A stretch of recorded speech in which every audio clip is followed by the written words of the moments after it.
Magkano ba dapat ang barangay clearance? Depende. Magandang araw ulit sa inyong lahat at nagbabalik ang inyong astig na sec para pag-usapan naman ng mga binabayaran natin sa barangay, mga fees and charges na binabayaran natin sa barangay. Ano po? Yung mga sinisingil ng barangay. At may karapatan ba yung barangay na maningil? Syempre naman.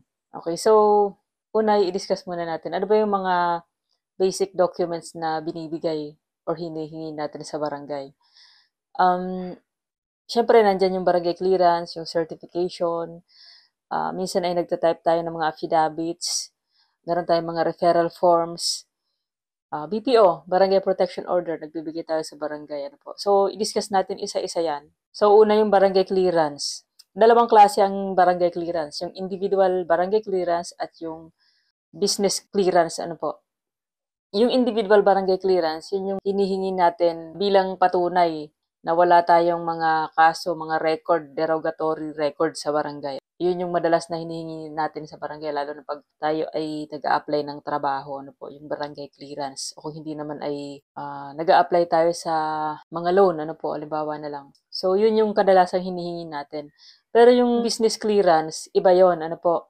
Yung business clearance naman ay hinihingi pag tayo ay mag-o-open ng business. Ano po. So, yung business clearance, maraming klase din yan. Merong para lang talaga sa pag-open ng business. Meron namang para sa building, ano po, building clearance pagka magpapakonstruct tayo ng building. Business clearance din yon na tinatawag, ano po, yung excavation, halimbawa na lang sa lugar nyo, merong magpapa-excavate. Mga installation, halimbawa na lang yung internet, mag-install sila ng mga wirings, mga installation ng mga antennas, cell site, ayun. Yung mga pagre-repair ng mga building, mga improvement ng mga building, kasama yun sa business clearance na tinatawag. Tapos yung pag-ooperate, ng mga business. Halimbawa na lang yung business ay wala namang opisina sa barangay nyo. Kadalasan dyan yung mga lending. Yung opisina nila nasa ibang bayan. Pero gusto nilang mag-operate sa barangay nyo. Minsan, humingi sila ng business clearance to operate. So, pagdating naman sa mga certifications, napakadami niyan. Ano po? Yung papakita ko sa inyo sa screen. Ito lang yung natatandaan ko. Marami pa siguro mga certification na hindi ko nalagay dito. Merong mga kakaibang certification na hinihingi sa barangay. Una dyan yung indigency. Yung pinakasikat na certification sa barangay ay yung indigency. Kadalasan ay hinihingi ito ng mga kababayan natin pag sila ay nag-a-apply for ayuda. Humingi sila ng mga assistance sa gobyerno, halimbawa na lang educational assistance, medical assistance, burial assistance, financial. Yung mga lumalapit sa public attorney's office na walang pambayad ng abogado, humingi sila ng indigency. Yung mga kumukuha ng mga student driving license na gustong maka-discount, kasi minsan may mga promo-promo yung LTO, di ba? Minsan may discount, minsan naman merong libre na serbisyo na binibigay. So, kumukuha sila ng indigency sa barangay bilang patunay na sila ay kabilang sa mahihirap na pamilya. Kasi yun yung ibig sabihin ng indigent, yung mga below poverty lines, tinatawag na mga indigent. So, sila yung binibigyan ng certification of indigency ng barangay. So, sa amin, minsan may nanghihingi ng indigency kahit, di ba? Minsan para lang makalibre, di ba? Or para makahingi ng ayuda, nanghihingi ng indigency. Kahit hindi naman mahirap, merong mga kamag-anak sa abroad, matataas ang sahod. Minsan ay hindi talaga binibigyan ni punong barangay. Kasi sabi ni punong barangay, hirap naman yung magse-certify siya na hindi naman totoo, di ba? Ayan. So, isa pang uri ng certification is residency. Patunay na nakatira ka nga sa barangay na yun. Or non-residency. Patunay na wala ka na sa barangay na yun, hindi ka nakatira doon. Minsan naman yung pulis nahingi nito sa atin kasi minsan meron silang mga hinahanap na personality na wala na sa barangay. So, para siguro sa mga report nila, ay nag-i-issue ng non-residency yung barangay. Ayan, transfer of residency. Kadalasan to sa mga 4-piece members, senior citizen members, yung mga kasali sa mga programa ng gobyerno na lumipat ng residency. So, para makapagbago sila ng address, kailangan nila ng transfer of residency. Minsan naman, pag nag-update ka ng iyong ID, minsan kailangan yung transfer of residency. Ayan, certification of income.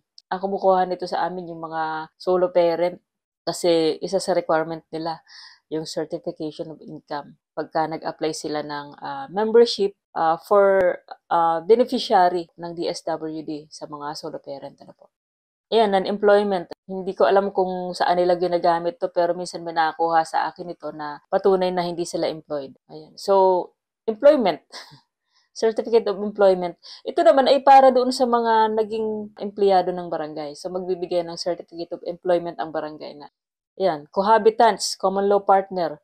Kadalasan kinukuha ito ng mga hindi kasal. Halimbawa na lang kailangang maging representative yung asawa niya or yung partner niya para mag-claim. Halimbawa na lang ng ayuda nga or para i-authorize niya na maglakad ng kanyang mga dokumento. Minsan, may mga opisina na nagre-require na meron silang certification of cohabitants para patunayan na sila ay nagsasama kahit hindi sila kasal. Live-in partner sila, ano po. Yan, relation, kinship, ano po. Ibig sabihin, meron silang relasyon. So, katulad din nung sa cohabitants, ano po, minsan kasi nag-o-authorize tayo ng ating mga kapamilya. Halimbawa na lang, merong isang bata na in-apply sa educational assistance, tapos merong guardian na naglalakad ng kanyang proseso. So, minsan nagbibigay tayo ng certification of relationship or kinship, ano po, or guardian, ano po. Ayan, tenancy. May kaugnayan ito sa real property, ano po. Ayan, one and the same person. Kinukuha naman to ng mga tao na may dalawang pangalan. Halimbawa na lang, iba yung nakasulat sa birth certificate niya. Tapos, halimbawa na lang may typo error yung kanyang ID na ginagamit niya sa pagpoproseso ng kanyang mga dokumento. So, kailangan niyang kumuha ng one and the same person. Ano po, certification of one and the same person para patunayan na yung pangalan na yon na nasa birth certificate at yung pangalan na nakasulat sa ID, iisang tao lamang. Ano po. Appearance. Appearance pagka may nagpunta sa barangay at kailangan nilang mag-transact ng kanilang travel bilang patunay na pumunta nga sila sa barangay namin. So, certification of appearance. Ayan. So, wala tayong certification of disappearance. Appearance lang. Ayan. Senior citizen. Solo parent. So, yung senior citizen at solo parent talagang kumukuha ng certification yan sa barangay para sila ay makapag-apply nga ng membership for beneficiary, lalo na ng DSWD. Ano po. Ayan, PWD, ganun din. Ayan, bedridden, ganun din yan. Ayan, good moral character. Bihira itong kinukuha sa barangay kasi sa barangay clearance kasi kasama na doon yung good moral character. Pero meron kasing mga employer, may natatandaan akong isang circumstance sa amin na yung employer na nag-hire ng mga worker galing sa aming barangay, kailangan naming mag-issue ng good moral character. Humingi sila. Ayan. So, no pending case. So, ganun din naman sa kasi sa barangay clearance, nandun na rin yun. 'Di ba? Pero meron pa rin mga ahensya na humihingi or nag-require ng no pending case. Ayan, informal settler. Ayan, farmer, fisher folk, hog raiser, poultry raiser. Ayan, sa mga ayuda pa rin yan, related, yung mga kumukuha niyan. Kasi minsan may mga programa ang ating gobyerno para sa kanila, di ba? Para sa mga farmer, para sa mga fisher folk, mga poultry raiser. Yan. Business ownership. Ayan. So, yung mga naglo-loan, maliban doon sa kinuha nilang business clearance para sila ay makapagtayo ng business, patunay naman na sila ay mayroong pinapatakbong business, kukuha sila ng certification of business ownership. Ano po. Ayan, closure of business. Patunay naman yan na nagsara na sila, so hindi na sila magbabayad. Kasi di ba may penalty yon pagka hindi ka nagbayad ng tax sa business. Ano po. Certification of birth. Binibigay namin to sa mga late registered, yung mga nagpapa-late register. Kumukuha sila ng certification na yung taong yun ay pinanganak sa barangay, po. So, may kasama yun na affidavit of two disinterested person. Ayan. Death certification, bawan may namatay. So, nagbibigay rin ng barangay ng death certification. Bago sila makakuha ng death certificate sa munisipyo, ay magsa-certify pa rin yung barangay na yung taong yun ay namatay na. Ayan. So, damaged property, fire, flood, etc., incident, mga insidente. Ginagamit din yan sa mga ayuda sa pagkakaalam ko. Ayan. So, minsan naman, nagbibigay tayo ng certification sa sarili nating programa. Halimbawa na lang, may ipapagawa tayong project at wala tayong pondo. Magbibigay tayo ng certification para tayo rin ay makahingi ng assistance galing sa higher government, halimbawa na lang, or sa mga business establishment at makapag-fundraising tayo. So, nagbibigay din tayo ng certification of no fund. Ayan, no valid ID. Merong mga tao na walang ID. Nahingi ng certification sa barangay na kahit paano sila ay tao, sila ay nag-i-exist. So, wala lang talaga silang ID. Ayan, no objection. Karamihan dito sa no objection, yung mga nagpapaputol ng kahoy. Halimbawa na lang may malaking kahoy. sa lugar nila na nakakadistroso or yung kahoy na yun ay malapit ng matumba. So, hingi sila ng certification sa barangay na walang objection ang barangay, ano, hindi tumututol yung barangay. Pero hihingi pa rin sila ng permit sa DANR or kung hindi naman pagpuno ng nyug ay sa PCA, ano po. Ayan, operator ng tricycle. So, certification na sila nag-ooperate ng ganong business. Sa iba kasing pampublikong sasakyan ay hindi naman yan nahingi sa barangay. Ito lang talaga mga tricycle nahingi sila sa barangay. May batas dyan. Ayan, builder. Nabawa na lang ay gumagawa sila ng mga bangka. So, certification of builder, kailangan yon. Sa pagkakaalam ko, pagka nahingi sila ng mga permit parang sa marina, ganun, na para makapagpa-register sila ng bangka nila. Tapos, halimbawa sila ang gumawa. Di kailangan merong certification na builder sila. Or kung hindi naman binili nila yung bangka sa isang builder. Sa pagkakaalam ko, may hinihingi ng mga requirements yung ating maritime police, halimbawa na lang, at yung bangka na yun ay pinagawa at hindi kung saan lang nanggaling. Ayan.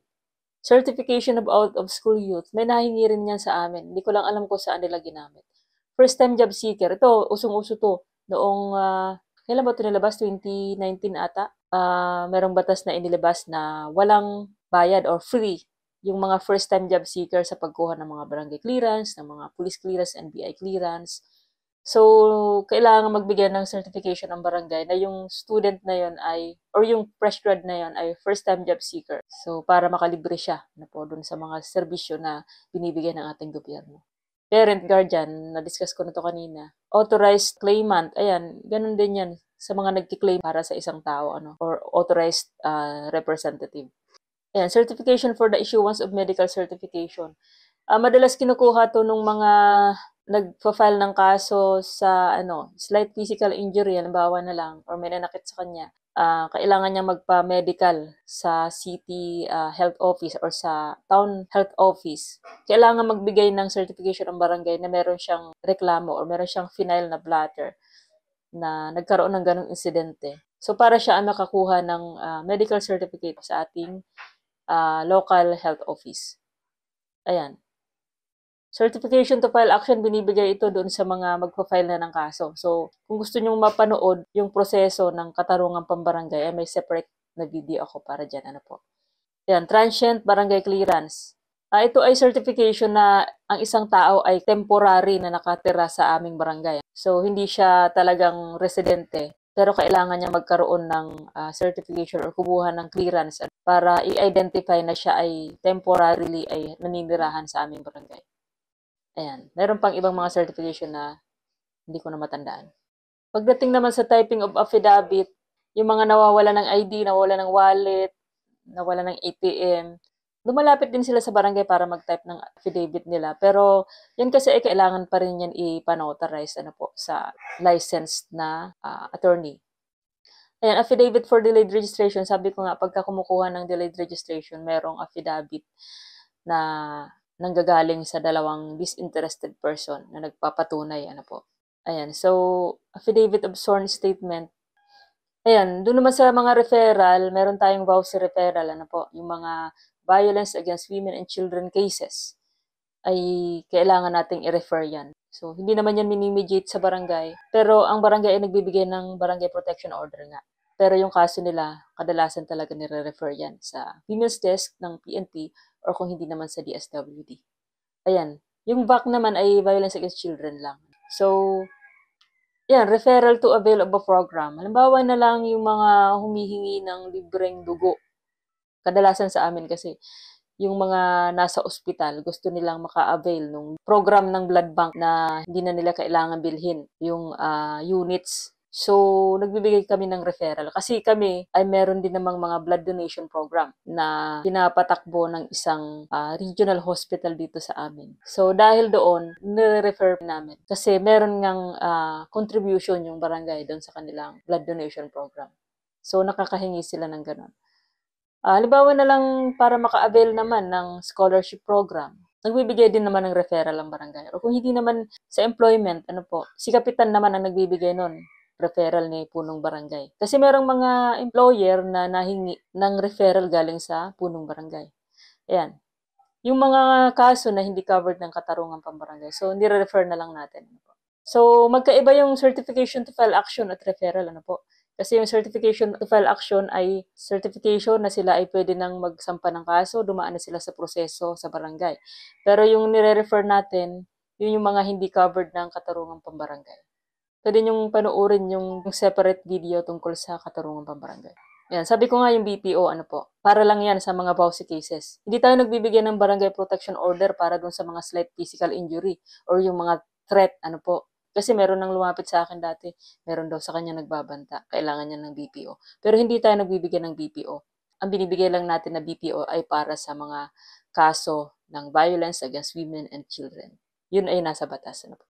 So, ano ba yung kapangyarihan ng barangay na mag-levy ng mga taxes? So, nasa Article 10, Section 5 yan ng 1987 Constitution at nasa Book 2, Chapter 1 of ating Local Government Code of 1991 or yung RA 7160. Sabi dun sa batas, taxation shall be uniform in each LGU. So, dapat lahat ng LGU hanggat maaari ay pare-parehong may ganitong sistema ano po ng taxation. So, kailangan daw, yung mga taxes natin, yung mga fees, yung mga charges sa barangay ay, una, ay nakadepende doon sa kakayanan ng ating mga taxpayers. So, dapat yung imposition ng pagsingil nito ay nakadepende sa kakayanan ng ating mga taxpayers. Pangalawa, kailangan daw, ito ay gagamitin lamang for public purpose. So, hindi ito pwedeng ibulsa. Okay? Kaya nga nahingi tayo ng resibo, di ba? Kasi yung resibo ina-account yun. Yan. So, kailangan daw hindi naman sobra, hindi excessive, at hindi rin sapilitan, ano po. Hindi rin confiscatory, parang ano, yung pagkakaintindi natin dito sa nakasulat sa batas, ano po. So, kami kasi, pagka talagang walang-wala yung tao, kasi di ba may bayad yung barangay clearance, mahalata mo naman sa tao kung talagang walang-wala. So, may mga pagkakataon na nakukonsider. So, kailangan daw hindi labag sa batas yung paniningil. So, nakalagay naman sa batas natin na kailangan may resibo, kailangan hindi sobra, dapat nakasunod lang palagi siya sa batas, wala siya dapat nilalabag na batas. Ayan, so hindi siya pwedeng ipahiram or ipamigay sa kahit sino pa man, ano po. Pag kinolekta mo, yun ay idideposito sa bangko ng barangay, ano, sa account ng barangay, kasi ina-account yun. Yeah, so kailangan daw para sa ikabubuti ng local government unit yung paggagamitan nito. At kailangan ay subject sa disposition ng local government unit. So tayo sa local government unit ang mag-decide kung paano natin gagamitin. So kadalasan naman yung mga taxes at mga fees and charges natin ay kasali yun doon sa estimated budget natin. Ini-estimate na natin yun. Meron ng budget plan yun. Kasama na yun sa plan. So, kailangan daw lahat ng LGU ay magkaroon ng progressive system of taxation. Ibig sabihin, nade-develop siya, ina-update siya, ina-upgrade, pati yung presyo niya, ina-upgrade din. So, ganun. Progressive system of taxation. Ayan. So, nakalagay dito sa Local Taxing Authority na sa Section 132 ng ating RA 7160 na the power to impose a tax, fee, or charge or to generate revenue under this code shall be exercised by the sanggunian of the local government unit concerned through an appropriate ordinance. So, kailangan mayroong tax ordinance. Hindi tayo pwedeng maningil sa barangay na wala tayong tax ordinance. Nasa batas po yan. Ano po? At hindi tayo pwede magdagdag. Kasi may nagtatanong sa akin, ate, magkano ba talaga ang barangay clearance? Kasi nag-iba na yung presyo. Hindi tayo pwede magdagdag kung hindi tayo nag-a-update ng ating tax ordinance. Ano po?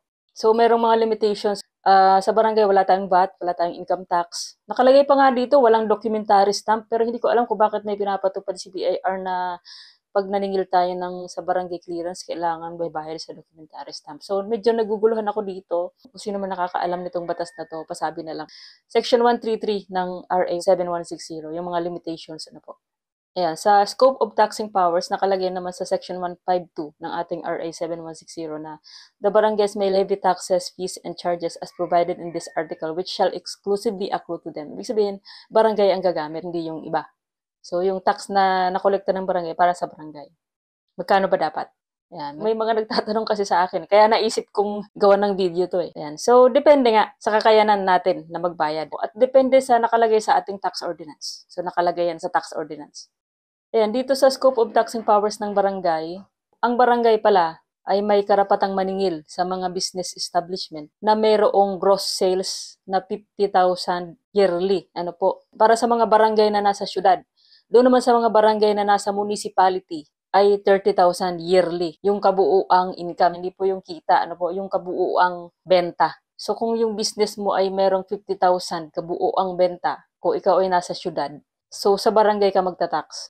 Kung 30,000 naman at nasa municipality yung barangay nyo, sa barangay ka magta-tax kung 30,000 pababa yung benta, kabuuang benta ng yung tindahan, halimbawa. Sa pagkakaalam ko nga nito, yung mga ganitong small business, hindi na kailangan pang kumuha ng permit sa munisipyo. Yung pagkakaalam ko, kung mali ako pasabi na lang ano po. Kasi ito nga ay sa barangay laang ano po, yung mga 50,000 pababa or 30,000 pababa. Ayan, so yung mga kumukuha ng business permit sa LGU, nakalagay dito sa batas natin na hindi sila pwedeng magbigay ng business permit na walang barangay business clearance. Ano po? Yan, barangay clearance. No city or municipality may issue any license or permit for any business or activity unless a clearance is first obtained from the barangay where such business or activity is located or conducted. So sa amin kasi may mga nangyayari na nakakuha ng permit sa munisipyo tapos hindi kumuha ng clearance sa barangay namin. So sa amin kasi ang concern namin, hindi namin mata-target yung estimate budget namin.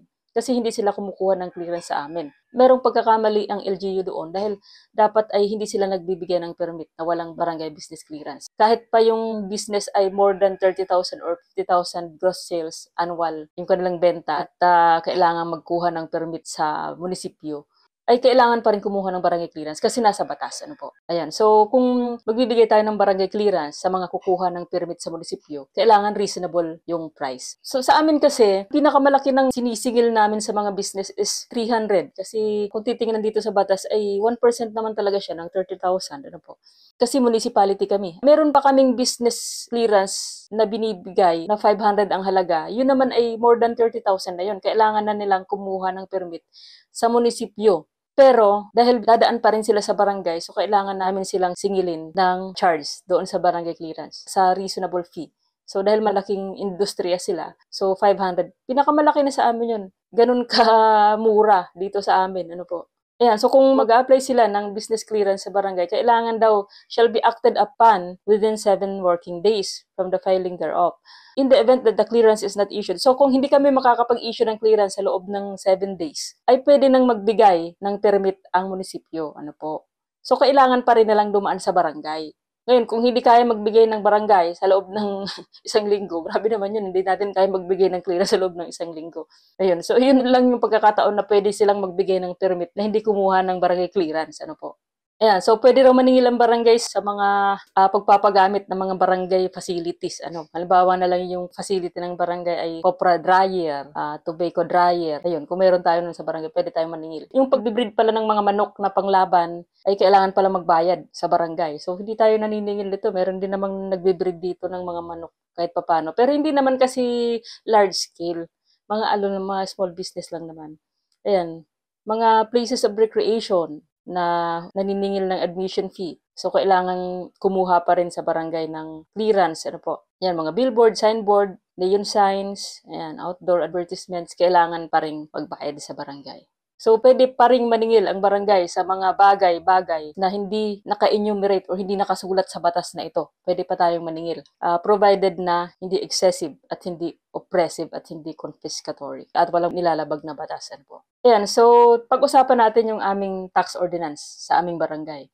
So sa amin, ang merong bayad ay yung lupon filing fee. Pag nag-file ka ng kaso, kailangan merong filing fee. Kasi nasa batas naman yun, ano po. Yung mga clearances at certification, barangay clearance halimbawa, yung mga certification, ano po. Pag nagta-type tayo ng affidavit, naniningil tayo kasi kasama yun. Pero hindi kami naniningil sa mga indigents. So pag kumuha ka ng indigency, certification of indigency, natural wala kang bayad kasi indigent ka nga.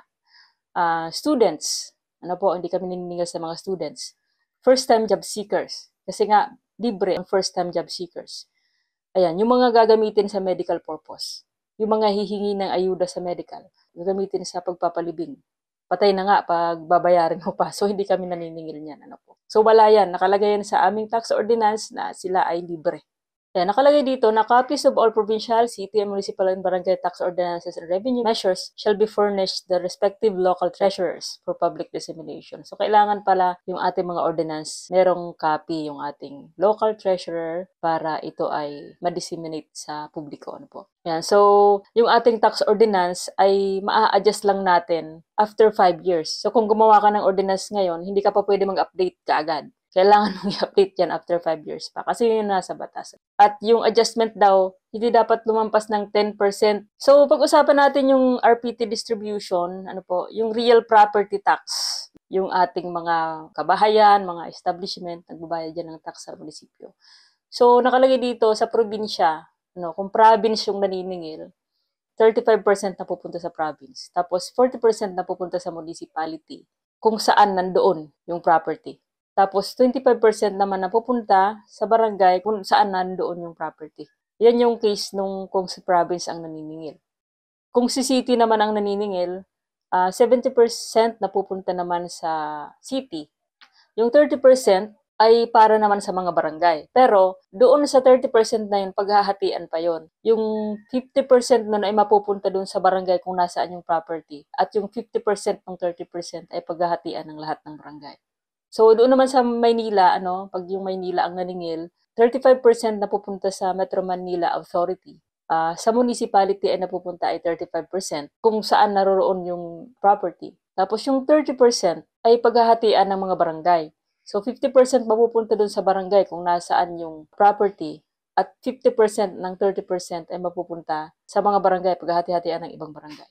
Ayan, ito pa, isang mahalagang provision dito sa ating Section 271 ng RA 7160. The share of each barangay shall be released without the need of any further action directly to the barangay treasurer on a quarterly basis within 5 days after the end of each quarter and shall not be subject to any lien or holdback for whatever purpose. Sa amin kasi, yung aming share ng RPT, ang tagal-tagal i-release. Yun lang naman yung comment ko doon. Kasi hindi naman pwede maging dahilan na hindi pa nagbayad yung mga establishment. Kasi nagbabayad naman sila. January pa lang nagbabayad na sila eh. Matagal i-release sa amin kung kailan patapos yung taon at minsan naman tapos na yung taon saka ni-release sa barangay yung share ng barangay sa RPT, which is kung babasahin mo dito sa sa ating batas, mali yun, di ba? Kasi dapat nakalagay nga dito without the need of any further action. Wala nang mga dahilan pa, wala nang ibang gagawin. Ibibigay na kaagad sa barangay treasurer within 5 days after the end of each quarter. So, quarterly basis, ayan, so, shall not be subject to any lien. Ibig sabihin, walang mga hadlang, walang mga holdback sa pagbibigay nito sa barangay. So, yun lang naman yung isa sa mga napansin ko sa amin, sa share ng aming RPT. Kaya minsan hindi namin magamit yung RPT namin kasi yun na nga. Sana naman meron kayong napulot na aral sa aking video ngayon. At sabi ko nga, hindi ako abogado, Lagi lang tayo nakabase sa ating experience at sa mga nababasa natin sa ating local government code. Sa mga hindi pa nag-subscribe sa ating channel, pa-subscribe naman, pa-click ng notification bell, pa-like at pa-share na din. At kung gusto niyo akong suportahan, meron akong ginawang channel naman, personal channel ko yon. Nilalagay ko lang naman doon yung mga adventure ko, yung mga lugar na pinupuntahan ko dito sa amin. Kasi sayang naman kasi may mga gandang view dito sa amin. Saka ko na i-disclose kung nasaan kaming lugar. Kung gusto nyo lang naman, like nyo lang, subscribe nyo lang, or tingnan nyo lang. Ayan. So, maraming salamat. Hanggang sa muli, astig na sek.